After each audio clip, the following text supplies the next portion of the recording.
எங்கள் தெய்வம், எங்களை பாதுகாக்கும் காவல் தெய்வம். எங்கள் காடும் எங்கள் வளமும் இறைவன் தந்த ஒப்பற்ற செல்வம். காடு காடு எங்க காடு, இந்த உலகம் எங்க உலகம்.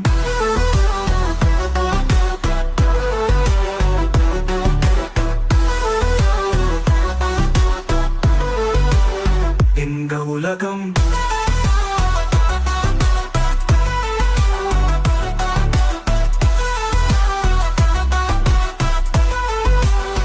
எங்க உலகம்.